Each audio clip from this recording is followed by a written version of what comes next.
할렐루야. 할렐루야. 가슴을 다 펴시고 저를 보시길 바랍니다. 우리가 지금 대림절을 보내고 있습니다. 대림절은 예수님이 이 땅에 오심을 기다리는 절기가 대림절입니다. 이 대림절은 4주간에 걸쳐서 우리가 대림절을 보내고 있는데, 첫 번째 주간에는 우리가 이 땅에 오시는 예수님을 기다리는 촛불을 밝혀놓고 우리가 한 주간을 보냈습니다.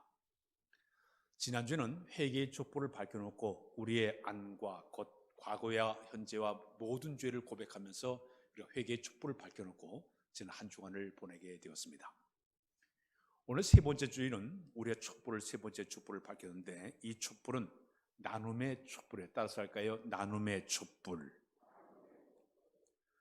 세상에서 가장 아름다운 행복 가운데 하나가 있다고 하면 이웃과 함께 서로 나누면서 더불어 살아가는 그 삶이 가장 행복한 그런 삶이라고 볼 수가 있습니다. 내가 가진 물질이나 내가 가지고 있는 지식이나 기술이나 또 재능이나 시간을 최대한 남을 위해서 내가 아낌없이 나누어 사는 이 모습 자체가 굉장히 행복한 그런 모습이라고 볼 수가 있습니다. 성경 잠언 11장 24절로 25절에 보게 되면 이런 말씀이 있습니다. 우리 한번 자막을 한번 띄워주세요. 잠언 11장 24절로 25절에 있는 말씀, 시작. 흩어 구제하여도 더 구하게 되는 일이 있나니 과도히 아껴도 가난하게 될 뿐이니라. 구제를 좋아한 자는 풍족하여질 것이요 남을 윤택하게 한 자는 자기도 윤택하여 지리라. 자, 내가 남에게 이제 베푸는 그 삶이 자기 스스로 풍요롭게 살아가는 그런 삶의 모습이라고 성경은 이야기를 하고 있습니다. 오늘 본문에도 보게 되면 18절에 선을 행하고 선한 사업을 많이 하고 나눠주기를 좋아하며 노론자가 되라, 그런 말씀이 있어요. 사도행전의 20장 35절에 보니까 주는 자들이 받는 자보다 더 복이 있다는 그런 말씀이 성경 말씀 가운데 들어가 있습니다. 어느 조사기관에서 적어도 일주일에 한 번씩 자원봉사를 하게 되면 어떤 그 행복이 찾아오는가 조사를 해봤어요. 연봉 한 2만 5천 불 받던 사람이 일주일에 한 번씩 나가서 자원봉사를 딱 하고 돌아오게 되면 그의 마음에 들어오는 그 행복의 지수가 3배가 된다고 해요. 3만 달러 정도 올라갈 정도로 엄청난 행복을 느끼는 것이, 남에게 내가 베풀 때, 남에게 내가 자원봉사할 때 이런 행복감이 찾아온다는 그런 그 이야기가 있습니다. 매년 12월 달이 되게 되면 주변의 사람들에게, 이웃에게 따뜻한 사랑을 나누는 사람들이 우리 주변에 상당히 많이 있습니다. 5년 전에, 온풍기를 좀 꺼줬으면 좋겠어요. 5년 전에 12월 달에 그 페이스북을 창업하신 마크 저거버거라는 사람이 있었습니다. 이분이 결혼해서 그가 31살이 되었을 때 딸 맥스라는 딸을 그가 낳게 되었습니다. 딸을 낳자 그 딸을 낳은 기념으로 세상을 더 좋게 만들겠다 생각을 하고, 자기가 갖고 있는 지분의 주식의 99%를 팔았습니다. 그 돈이 그 당시에 45억 불, 52조 되는 엄청난 돈이었어요. 그 돈을 이 살기 좋은 모든 사람들에게 나눠줘가지고 모든 사람들과 함께 서로 나누의 삶을 살겠다, 기꺼이 기부를 냈고 자기 자신 1%만 가지고 사는 그런 엄청난 기부를 했던 사람이 되게 되었습니다. 자기가 피땀 흘려 젊어서 벌던 그 천문학적인 돈을 과감하게 기부해서 세상 많은 사람들이 볼 때 어떻게 저렇게 남을 위해서 돈을 쓸까 감탄할 정도로 그가 그런 엄청난 돈을 기부하게 되었습니다. 세계에서 가장 부유한 웨린 머피라는 사람이 있습니다. 이분 자기의 그 자선 사업계로 25조 5,312억 되는 돈을 갖다가 과감하게 이웃을 위해서 자선 사업을 했던 그런 인물도 있습니다. 우리나라 보니까 서울대 교수였고 세상을 떠난 정영호 박사님이 계세요. 근데 그분이 자기 그 부인과 자기 박양수라는 그 교수와 함께 생각하다가 이 아시아에 있는 어린이 교육을 위해서 뭔가 우리가 돈을 내놔야 되겠다. 유니세프 기관에 100억 정도 되는 돈을 기부했던 그런 일도 있습니다. 전에 미국의 유저지주에서 지난 1980년서부터 25년 동안 약 4조 원의 돈을 갖다가 기부한 사람이 한 분 있었습니다. 근데 이는 연말만 되기만 하면 자기 이름을 바뀌지 않냐고 돈을 갖다 기꺼이 갖다 이렇게 기부를 계속하게 되었어요. 그래서 이분이 어떤 분인가 이제 추적을 쫙 하다가 마침내 이제 18년이 지났을 때 그가 이제 기부한 사람이 밝혀지게 됐습니다. 알고 보니까 1988년도부터 포브스가 선정한 미국의 갑부 26위의 재벌의 엄청난 사람이 그 돈을 이렇게 기부하고 있었습니다. 그래서 그가 기부한 돈을 가지고 전 세계의 여러 대학이라든지 병원이라든지 인권단체라든지 의료기관에 그 돈을 보내줘 아주 아차게 뜻있게 그 돈을 사용하게 되었습니다. 근데 그가 이 기부한 그 돈을 갖다가 기부한 내용을 알게 된 이유가 어떻게 알게 되는가 하면 그가 운영했던 공장 면세점을 매각한 다음에 서를 정다가 우연하게 그 기부한 내용이 밝혀져서 세상에 그의 이름이 알려지게 되었습니다. 자, 그가 그 엄청난 돈을 기부해놓고 이름을 전혀 알려지지 않게 되니까 사람들이 다 깜짝 놀랐어요. 근데 그의 모습을 보니까 그는 정작 자기 자신 낡은 플라스틱 시계를 차고 다니고 있었고 서류 가방도 안 갖고 다니고 그냥 비닐 그 봉투에다가 서류를 집어넣고 다니는 그런 사람이었고 식사할 때도 허름한 식당에 가가지고 그냥 싼 음식을 먹고 다니면서 그렇게 돈을 모아서 이웃에게 나눠주는 그런 위대한 사람으로 그가 쓰임을 받게 되었습니다. 그가 세상을 떠날 때에 아일랜드에 내려온 격언 가운데 수의에는 호주머니가 없다. 돌아간 사람이 옷을 입고 돌아가는 그 수의 옷에는 호주머니가 없다. 글을 써놓고 그가 세상을 떠나게 되었습니다. 성경 말씀에 그런 말씀이 있어요. 잠언 28장 27절에 가난한 자를 구제한 자는 궁핍하지 아니한다. 누가복음 6장 38절에 보니까 주라 그러면 너에게 줄 것이니 곧 후이되어 누르고 흔들어 넘치도록 하여 너에게 안겨주리라. 또 성경 말씀에 잠언 19장 10절에 보니까 가난한 자를 불쌍히 여기는 것은 여호와께 꾸이는 것이니 그 선행을 갚아주리라. 성경 구석구석을 보게 되면 자꾸 이웃을 위해서 선행을 베풀고 나눠주는 것을 하나님 다 기억하고 계시고 또 선행한 만큼 갚아주겠다는 그런 말씀을 성경 계속적으로 이야기를 하고 있습니다. 그렇다면 우리가 이 땅에 살아가면서 이웃과 함께 나누면서 살아가는 이유가 무엇일까요? 첫 번째는 하나님의 명령이에요. 따라서까요, 하나님의 명령이다. 부자 청년이 예수님을 찾아왔습니다. 내가 당신을 따르겠습니다. 그때 우리 예수님께서 그 부자 청년을 가만히 보니까 굉장히 부자인 것을 알고 그 청년에게 이렇게 얘기를 했습니다. 누가복음 18장 22절 한번 띄워주세요. 이 부자 청년에게 우리 다 같이 시작. 예수께서 이 말씀을 들으시고 이르시되 내가 아직도 한 가지 부족한 것이 있으니 내게 있는 것을 다 팔아 가난한 자들에게 나눠주라. 그러면 하늘에서 내게 보화가 있으리라. 그리고 와서 나를 따르라 하시니. 이 청년에게 우리 주님이 하실 말씀이 내가 나를 따르려면 내가 모든 것을 다 팔아가지고 가난한 사람에게 나눠주고 그런 다음에 나를 따라오면 하늘의 보화가 너에게 있을 것이다. 근데 이 부자 청년이 근심하는 마음으로 그냥 돌아가 버리고 말았다고 성경은 이야기하고 있어요. 명령이에요. 나눠주는 명령이에요. 디모데전서 6장 오늘 여기 18절에 보면 선한 일을 행하고 선한 사업에 부하고 나눠주기를 좋아하며 동정하는 자가 되게 하라. 계속 성경은 어떤 이야기를 하고 있는가 하면 이웃과 함께 나눈 삶 그 자체가 하나님 명령인 것을 성경은 이야기를 하고 있습니다. 두 번째는 우리가 이웃과 함께 나눈 삶을 사는 이유 가운데 하나는 우리 하나님께서 기뻐하시는 일이기 때문에 우리가 나눠주는 삶을 살아야 되는 것이에요. 히브리서 13장 16절에 보게 되면 그런 말씀이 있습니다. 우리 시작. 오직 선을 행함과 선 나눠주기를 잊지 말라. 하나님은 이 같은 죄사를 기뻐하시느니라. 자, 여러분, 우리가 하나님께 나와서 예배드리고 있어요. 예배드리는 것도 하나님께 예배드리는 아름다운 모습이지만 내가 이웃에게 선을 행하는 그 자체, 나눠주는 그 자체도 예배라고 얘기하고 있어요.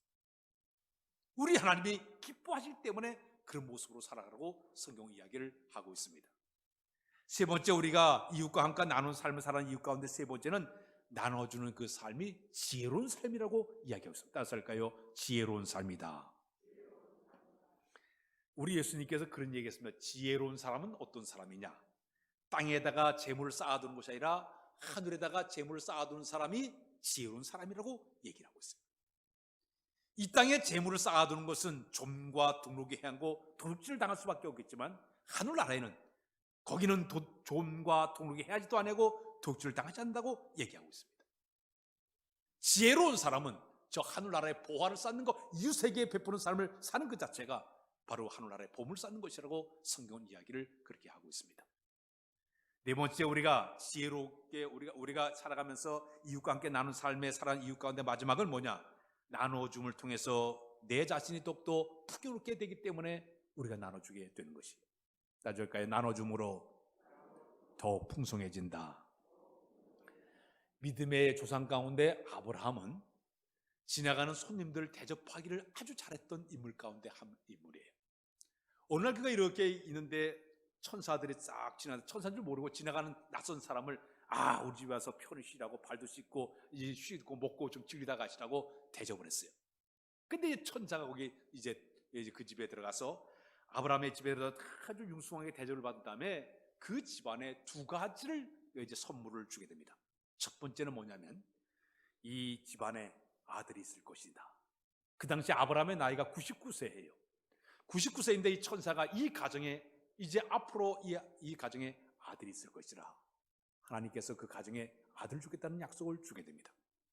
두 번째 약속은 어떤 약속이냐? 지금 이 천사들이 어디를 향해 가고 있었는가 하면 소돔과 고모라 성을 향해서 가고 있었습니다. 그 성이 성적으로 타락돼서 아주 부패한 그런 지역이기 때문에 이제 하나님께 그 땅을 다 심판하겠다고 작정하는 이야기를 아브라함에게 들려주게 됩니다.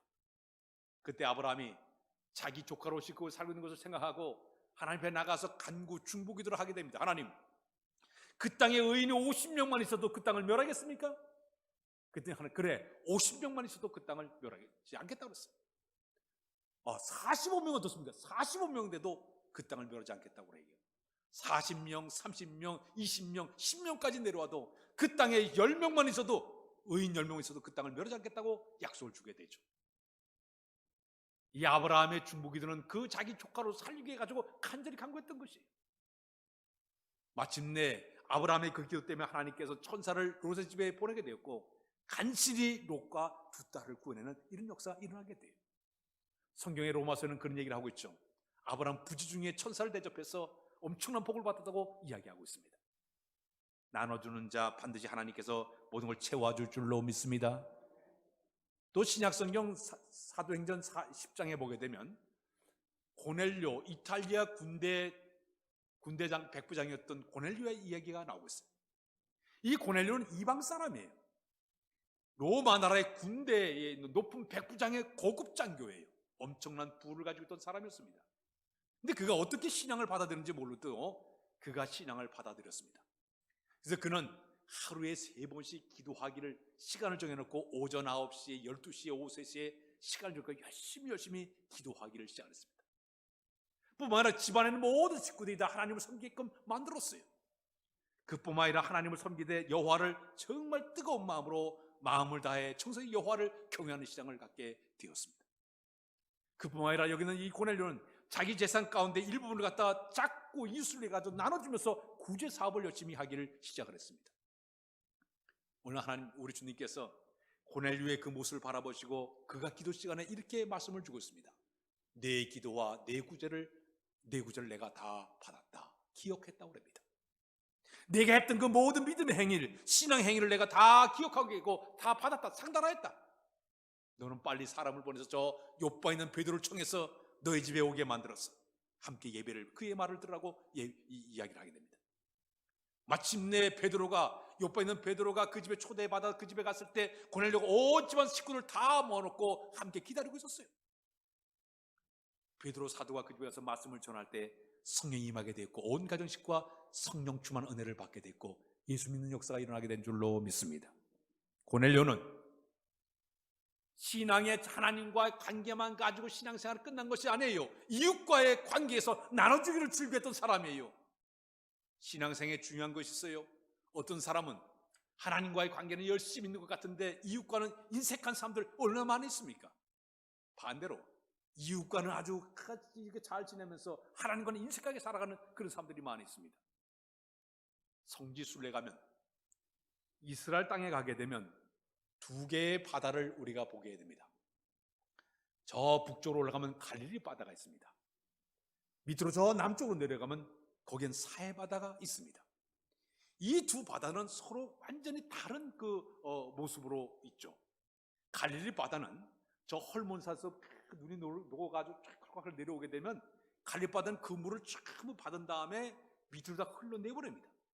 그 물이 요단강을 걸쳐가지고 쭉 내려가서 저 남쪽 끝에 있는 사해바다로 물이 내려가요. 갈릴리 바다는 받은 만큼 물을 계속적으로 내려보내요. 근데 이 사해바다는 받아먹기만 해. 들어온 다음에 밑으로 흘러가는 곳이 없습니다. 그 사해바다는 40도, 50도쯤 고열이기 때문에 그 물이 증발이 돼가지고 다 증발돼 날아가 버려요. 그 독특한 사실은 이 갈릴리 바다는 그 모든 그 물이 들어온 만큼 흘러내보다 물이 항상 맑고 거기는 어족이 풍부해서 어부들이 상당히 거기 많이 살고 있습니다. 우리 예수님의 제자 12명 가운데 7명의 제자들이 다 거기서 고기 잡다가 주님의 제자가 되지 않았습니까? 풍족한 곳이 받은 만큼 내려보내니까 풍족한 바다가 바로 갈릴리 바다예요.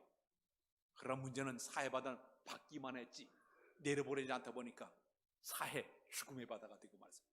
고기가 없어요. 살지를 못해요. 염해 소금 바다가 되고 말았어요. 사랑하는 우리가 살아가면서 우리가 잠언 19장 19절에 가난한 자를 불쌍히 여기는 것은 여호와께 꾸이는 것이니 그 선행을 갚아주리라. 옛날에 농부들이 논두렁에 가서 콩을 이래 심을 때 새알을 심었다고 그래요. 이 새알을 심을 때 첫째 그 콩은 땅속에 있는 벌레나 땅짐승들이 먹게 만드는데 한 알이 사용되었고, 또 하나는 공중에 나는 새와 들짐승들이 먹게 만드는데 콩을 하나 사용했고, 하나는 자기가 먹겠다는 그런 마음을 가지고 새 알을 갖다가 심었다고 얘기하고 있습니다. 신명기 24장에 보게 되면 유대인들은 농사를 지을 때 타작을 다 끝난 다음에 이삭을 절대 주로 나가지 못하게 만들었어요. 그리고 저 모퉁이 쪽에 있는 것은 일부러 베지 않았습니다. 왜 그런가 하면 그 당시에 고아나 객이나 이제 과부들이 생활이 어려우니까 이삭 주스로 와가지고 이삭 죽게 만들기 위해서 그 겉에 있는 것을 그들과 함께 나누기 위해서 이삭도 죽지 않고 옆에 있는 것을 이 베지 않아가지고 함께 나누는 삶을 살고 율법적으로 나와 있는 하나의 모습이었습니다. 사랑하는 성도 여러분, 우리의 이 땅에 살아가면서 내가 이 짧은 인생을 살아가면서 이웃과 함께 나누어 사는 것은 하나님 기뻐하는 모습이 되게 될 줄로 믿습니다. 톨스토이의 작품 가운데 구주장의 할아버지가 있었습니다. 이 할아버지가 하나님에게 간절한 기도의 소원이 하나가 있었습니다. 그것은 내가 예수님을 한번 만났으면 좋겠다. 이것이 그의 하나의 그 꿈이었습니다. 그런데 어느 날 꿈속에 우리 예수님이 나타났어요. 내일 내가 너희 집에 방문하겠다. 주님이 약속했어요. 그러니까 할아버지 뛴 듯이 기뻤습니다. 밤을 새워가지고 오실 예수님을 위해 가지고 아주 맛있게 음식을 다 만들어 놨어요. 다음날 되었습니다. 손꼽하게 됐는데 주님이 오시지 않아요. 그런데 갑자기 누가 왔는가 하면 아침에 갑자기 거지에 와가지고 동냥하는 것 좀 보태달라고. 준비했던 음식이 있길래 그것을 정성껏 해가지고 모여가지고 보냈어요. 점심때쯤 됐는데도 안 와. 근데 청소 할아버지가 와가지고 거기 와가지고 또 있어가지고 아주 고맙다는 마음으로 또 음식을 갖다가 내드렸습니다. 오후가 계속 해가 뉘어지는데도 주님은 오지를 않았습니다. 저녁쯤 되니까 사가장수 아주머니가 다녀갔어요. 그걸 또 따뜻하게 대접을 잘했습니다. 주님은 그날 오시지 않았습니다. 그날 여기 있는 할아버지는 너무너무 실망했습니다. 그날 잠을 자는데 그날 밤에 주님이 또다시 나타났습니다. 그래가지고 여기 있는 이 구두마 할아버지가 얘기했습니다. 왜 주님 오시지 않았냐고 얘기했습니다. 그때 주님 하신 말씀이 어제 내가 3번이나 너에게 방문했단다.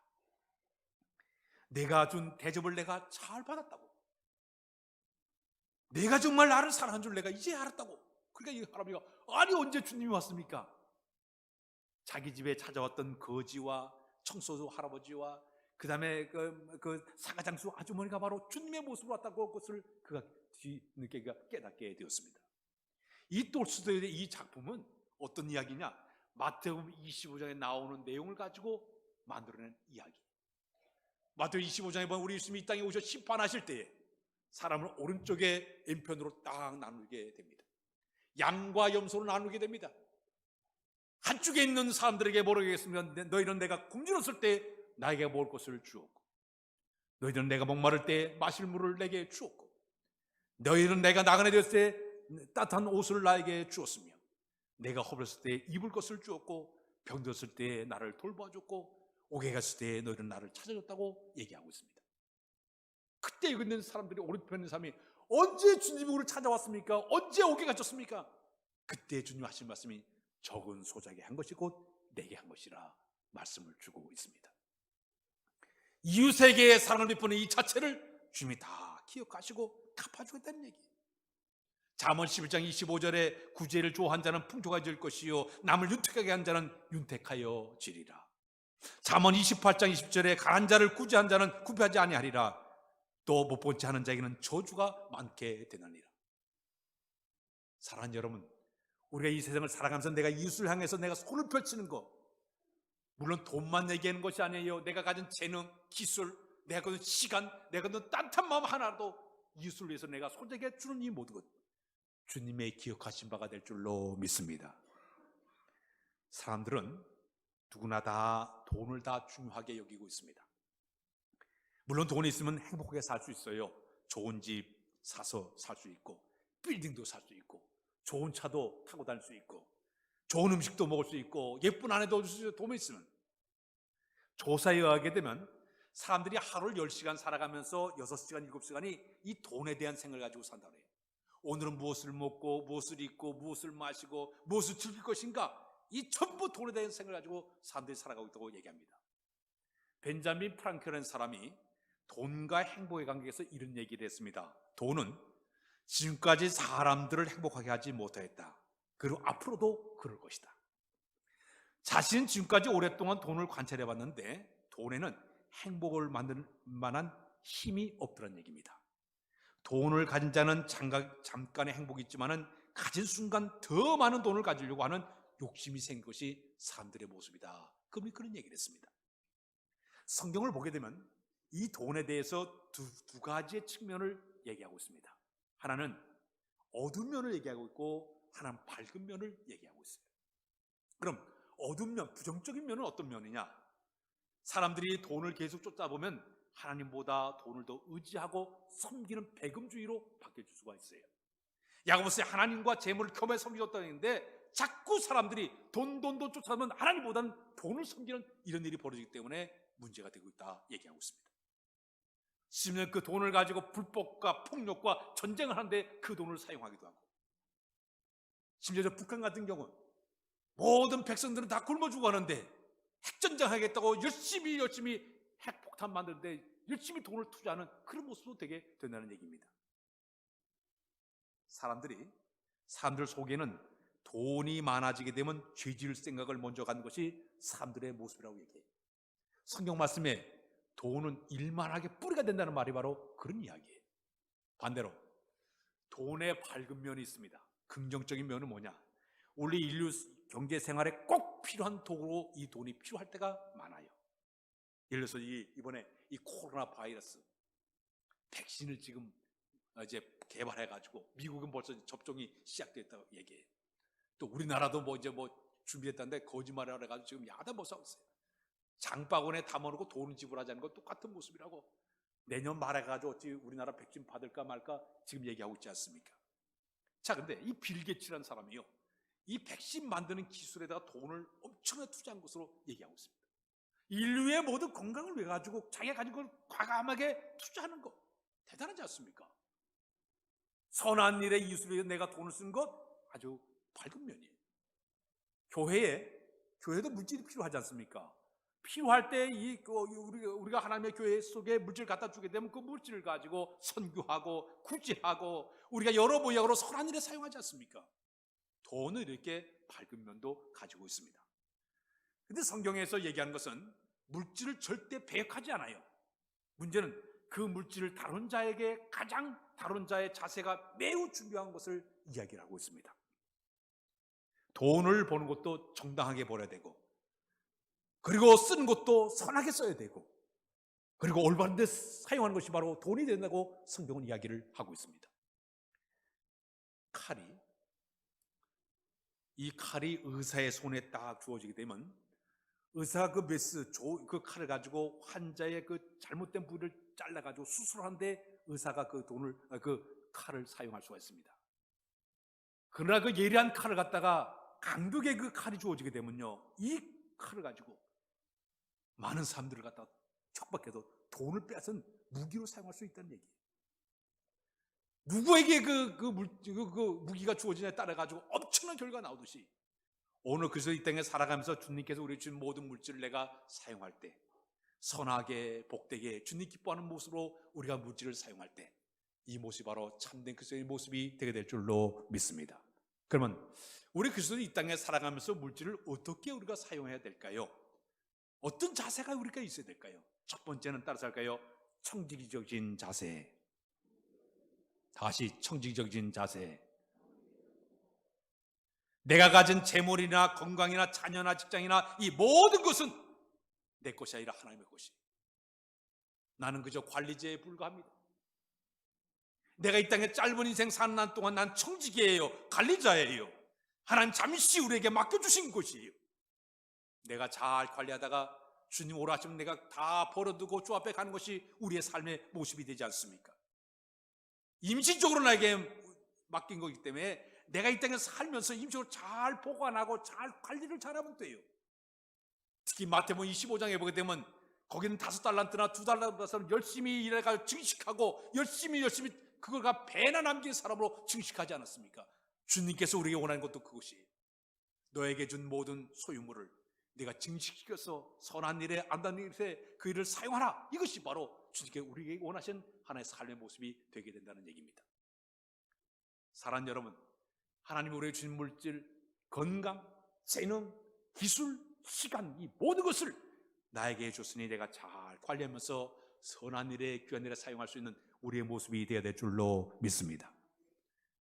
좀 더 나아가게 되면 우리는 이 모든 하나님 주신 물질을 올바르게 사용할 줄 아는 방법을 우리가 가져야 됩니다. 어떻게 버느냐가 중요한 것이 아니라 어떻게 올바르게 버느냐가 더 중요합니다. 대박이라는 말, 대박 인생을 산다. 땀 한 방울 안 흘리고 대박 쳐가지고 뭐 로또 받고 당첨돼가지고 돈을 버는 이것보다는 부지런히 땀을 흘리면서 올바른 방법 버는 것이 하나님께 원하시는 삶의 모습이에요. 옛날 우리나라 욕 가운데 이 불황당 같은 놈이라는 그런 것이 있어요. 불황당이라는 얘기는 땀 한 방울도 안 흘리고 돈을 버는 것 같다, 불황당 같다고 그렇게 얘기를 하고 있습니다. 남 등친다든지 사기친다든지 이거 뭐가 되겠습니까? 돈을 좀 더 벌려고 하다 보니까 신앙생활도 마이너스 쓰는 사람들 많아요. 주님 앞에 예배드리는 그 시간도 아까워가지고 돈 버는데 투자하려는 사람들도 있습니다. 돈 더 벌겠다 과로하다가 끝내 돈 잃고 건강 잃고 신앙 버리는 사람들이 우리 주변에 얼마나 많이 있습니까? 사랑하는 여러분, 돈을 잘 버는 것도 대박이지만 진짜 성적으로 그 돈을 잘 분배해서 잘 쓰는 것도 성공적인 삶이요, 주님 원하신 삶의 모습이 될 줄로 믿습니다. 감리교를 세우신 사람이 요한 웨슬레 목사님이세요. 어느 날 그분이 성도들에게 설교하게 되었습니다. 여러분, 돈을 많이 버시길 바랍니다. 그냥 교인들이 고개를 끄덕끄덕하면서 아주 설교를 은혜롭게 잘 받아들였어요. 두 번째 가서는 여러분 전략하고 저축하시길 바랍니다. 그냥 교인들이 옆구리치면 오늘 설교 잘한다고, 오늘 설교 은혜롭다고.